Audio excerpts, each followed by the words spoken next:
Dixo Daily presenta.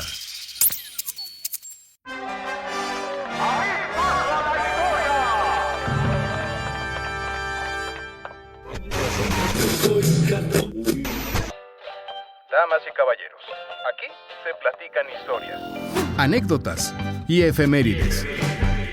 Porque jamás la historia se atrevió a tanto. Con Alejandro Rosas.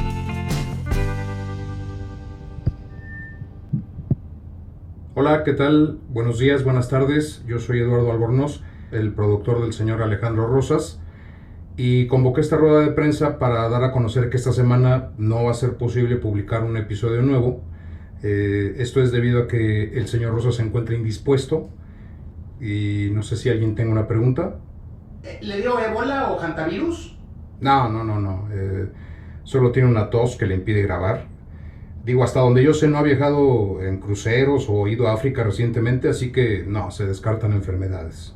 ¿Y hoy entonces qué va a pasar? Vamos a retransmitir un segmento de un episodio que salió en mayo del año pasado.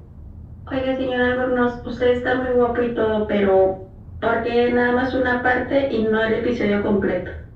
Eso es porque se eliminaron partes donde se usó música original de películas para hablar de Drácula, y la verdad es que YouTube es una patada en las gónadas con esas cosas.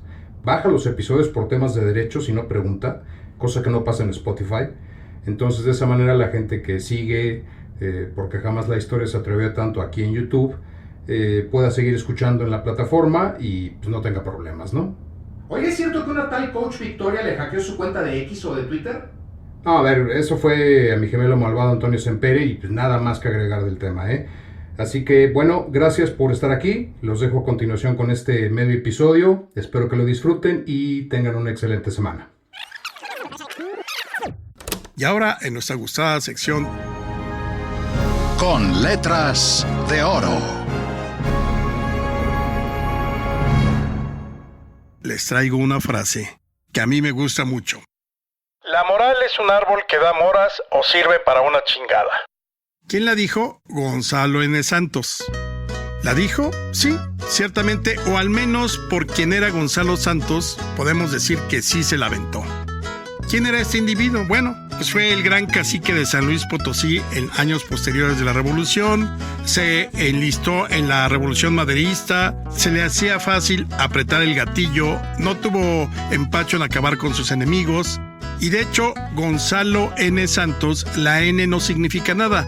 Simplemente como su nombre original tenía 13 letras y era supersticioso, quiso ponerse la N para romper las 13 letras y que se convirtieran en 14.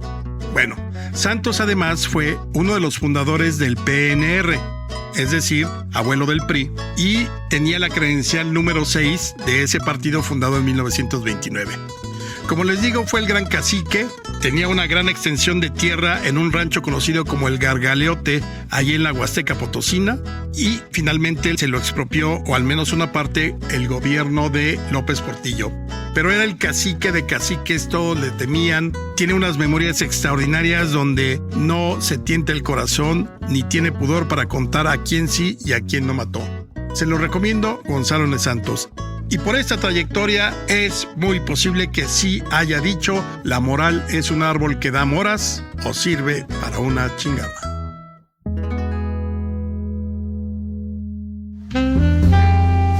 Un dato para ligar. Prepárense, perfúmense, depílense y vámonos rápido al bar, a una de las mejores barras que puedan encontrar. Piden un trago muy europeo, no sé, se me ocurre quizá una copa de champán, quizá un vermut, ¿por qué no? Porque tenemos un dato en esta ocasión que les puede gustar mucho para ligar. Sobre todo recuerden que estamos buscando una noche de pasión y lujuria absolutas que no les deje nada a la imaginación para después. Pues bueno, ya que detectaron a quién le quieren tirar el can, o más bien a quién le quieren tirar el dato histórico, pues se acercan con su copa, con su martini, eso es lo de menos. Aquí el punto es que yo insisto en que un dato histórico es mejor que cualquier otra forma para ligar. Se acercan, cuando ya vean a su prospecto o prospecta, dicen: ¿sabías que Maximiliano de Habsburgo Sí, seguramente tú sabes que fue el segundo emperador de México. Sí, también sabes que es espurio, o que fue espurio. Tenía una fascinación por la cultura egipcia. Y entonces, una vez que llegó a México y que cambió de sede el Museo Nacional Mexicano a la Calle de Moneda, dijo: pues miren, aquí tenemos a Coatlicue, aquí tenemos muy cerca el calendario azteca, aquí tenemos la piedra de los sacrificios. Pues quiero traer una colección de arte egipcio para el museo aquí en México. Que los mexicanos sepan de las momias, de Ra, las pirámides, todo lo que hay de Egipto. Y resulta que el emperador había ido todavía en su tiempo de archiduque, en 1855 había hecho una visita de estado a Egipto y ahí obtuvo una colección de 1500 piezas de arte que le regalaron pues las propias autoridades porque todavía no había mucha conciencia del patrimonio de las naciones. Entonces, ya estando en México en 1864 dijo: pues yo tengo mi colección, pero podemos formar otra colección importante. Y entonces se le ocurrió, muy buena idea, mandar a el egiptólogo Leo Simon Reinisch a Egipto a buscar algunas piezas o a comprarlas para México. Y logró comprar 1200. Entonces ya le informa al emperador: Oiga, su majestad, ¿qué cree? Si conseguí 1200 piezas, ¿qué hago con ellas? Maximiliano respondió: tráetelas para México. Al fin, el imperio va a durar 1000 años y aquí seguiremos por los siglos de los siglos. Estaba muy equivocado porque lo malo fue que cuando llegaron las piezas a México, pues obviamente llegaron en uno de los barcos hacia Veracruz. Ahí dijeron: perfecto, ya estamos en México, bienvenidas las momias, las piezas, vivan los egipcios. Cuando se enteran que Maximiliano ya había caído prisionero en Querétaro y que lo acababan de fusilar. Así que las piezas egipcias para México se volvieron a embalar, se guardaron, se subieron al barco y las regresaron a Europa, donde fueron expuestas luego en Viena. Así que el sueño egipcio de Maximiliano en México también se tornó pesadilla. Hoy las momias que pudo conseguir descansan en alguno de los museos de historia y arte de Viena, ahí en Austria. Salud y una noche de pasión. Lugares con memoria.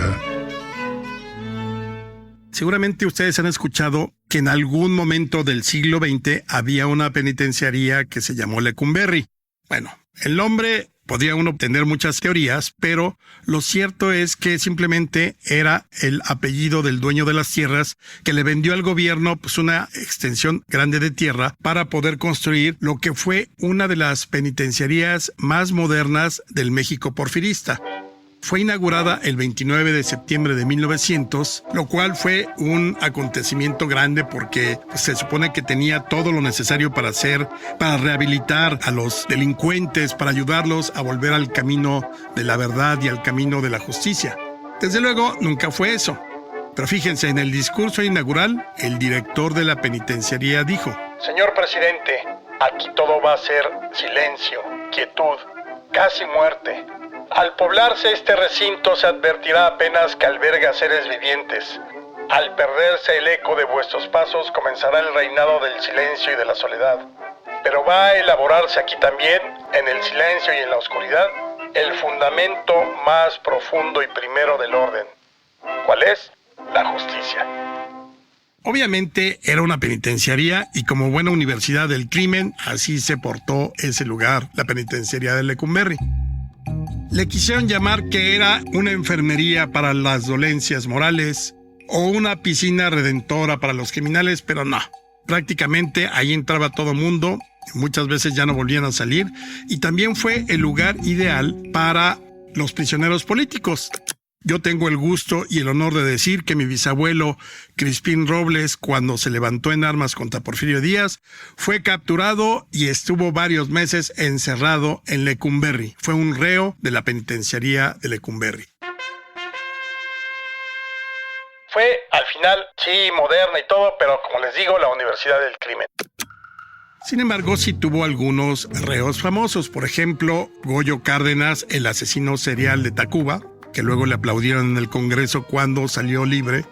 Otro, el gran autor William Burroughs, que en una borrachera mató, si no mal recuerdo, a su pareja. También estuvo ahí el famoso Félix Díaz, el sobrino de don Porfirio, que se levantó en armas contra Madero. De hecho, de ahí lo sacaron cuando inició la decena trágica. También estuvo preso ahí Humberto Mariles, que seguramente ustedes lo recuerdan porque ganó las primeras medallas de oro, en este caso fueron deportes hípicos, en los Juegos Olímpicos de Londres 1948. También estuvo el Chalequero, nuestro Jack el Destripador mexicano. Así lo conocieron porque prácticamente hacía lo mismo que Jack el Destripador, pero sin tomar té. Lo hizo aquí en la Ciudad de México, destripaba a diestra y siniestra y ahí estuvo prisionero. ¿Y quién más? Ramón Mercader, el asesino de León Trotsky, al que mató en 1940. O sea, tuvo bastantes. Y no se diga, si ustedes le rascan por ahí, pueden sacar toda la lista de los prisioneros políticos a partir del movimiento de 1968. Casi todos pisaron ahí Lecumberri, hasta que el presidente José López Portillo, en mayo de 1976, decidió que la penitenciaría de Lecumberri dejara ser penitenciaría y le entregó a la nación para convertirlo en el Archivo General de la Nación. Así que si ustedes hoy van a visitar el edificio, vale la pena en términos históricos, pero también se pueden sentar una mañana en una de las crujías a revisar uno de los tantos fondos documentales con los que cuenta el Archivo General de la Nación. Esa fue básicamente la historia del Palacio Negro de Lecumberri. Y vámonos ahora... Aunque usted no lo crea. El próximo 25 de mayo se van a conmemorar nuevamente un año más de el día en que Porfirio Díaz renunció a la presidencia en 1911. Acuérdense que él tomó el poder en 1876 y solo lo dejó 4 años porque tenía cierto pudor democrático en 1880 y luego regresó otra vez en 1884 y ya no se volvió a levantar de la silla presidencial ni siquiera para tapizarla. Entonces ya vino toda la dictadura, todo lo que ustedes conocen. Ya hablaremos en futuras ocasiones sobre la dictadura de Porfirio Díaz. Pero el hecho es que, pues Madero, la clase media, todo el mundo se pone inconforme contra el porfirismo y se levantan en armas el 20 de noviembre de 1910 y para mayo el régimen de más de 30 años ha caído en manos de la revolución. Entonces, se supone que Porfirio Díaz además tenía una infección provocada pues, por alguna enfermedad en su mandíbula, parecía algún problema de los dientes, o sea, estaba muy mal en esos días, más o menos entre el 21 y el 26 de mayo de 1911. Los revolucionarios habían acordado con el gobierno de Porfirio Díaz de que tenía que renunciar a fuerza Porfirio, el presidente, Ramón Corral, el vicepresidente y casi todo mundo. Total que Porfirio Díaz parece que ya estaba más harto, no quería derramar más sangre y decide firmar la renuncia. Hay 2 párrafos en la renuncia que son verdaderamente de, aunque usted no lo crea, porque reflejan exactamente lo que es la política mexicana y los políticos mexicanos. Ellos nunca tienen la culpa, ellos no saben por qué se les critica, por qué se les señala, la culpa es de los otros, y siempre esperan que el juicio de la historia los favorezca. Y les voy a leer esos 2 párrafos de la renuncia. Dice así: no conozco hecho alguno imputable a mí que motivara ese fenómeno social, refiriéndose a la revolución, pero permitiendo sin conceder que pueda ser culpable inconsciente, dice Porfirio Díaz, esa posibilidad hace de mi persona la menos a propósito para raciocinar y decir sobre mi propia culpabilidad. Es decir, dice que no entiende por qué el pueblo se levantó. Mucho tiempo después diría una frase también muy importante: me siento herido. Una parte del país se levantó en armas para derrocarme y la otra se cruzó de brazos para verme caer. Las 2 me eran deudoras de una porción de cosas. Entonces, imagínense, la renuncia dice... Bueno, pues sí, se levantaron, pero yo no entiendo por qué. Y el siguiente párrafo, que es el final de la renuncia, dice: espero, señores diputados, que calmadas las pasiones que acompañan a toda revolución, un estudio más concienzudo y comprobado haga surgir en la conciencia nacional un juicio correcto que me permita morir, llevando en el fondo de mi alma una justa correspondencia de la estimación que en toda mi vida he consagrado y consagraré a mis compatriotas. firma Porfirio Díaz. Imagínense, él todavía esperaba que las futuras generaciones, que no sabía que también iban a ser bastantes sátrapas los posrevolucionarios, pues lo iban a perdonar y entonces le iban a reconocer como el gran héroe, y pues prácticamente lo mandaron al exilio durante un siglo. Ya luego lo han tratado de recuperar a algunos sectores de la Academia de Historia y demás, pero lo cierto es que el propio Porfirio fue el gran constructor del México moderno, pero también al mismo tiempo fue el gran destructor de ese México moderno. Así que aquí el que no cae resbala, y Porfirio Díaz, pues desde luego no es un villano, pero nos pudo evitar muchos dolores de cabeza. Pero como en México nunca es suficiente para los políticos, ahí están los resultados. Y esto fue Porque jamás la historia se atrevió a tanto. Soy Alejandro Rosas, nos escuchamos la próxima semana. Una producción de Dixo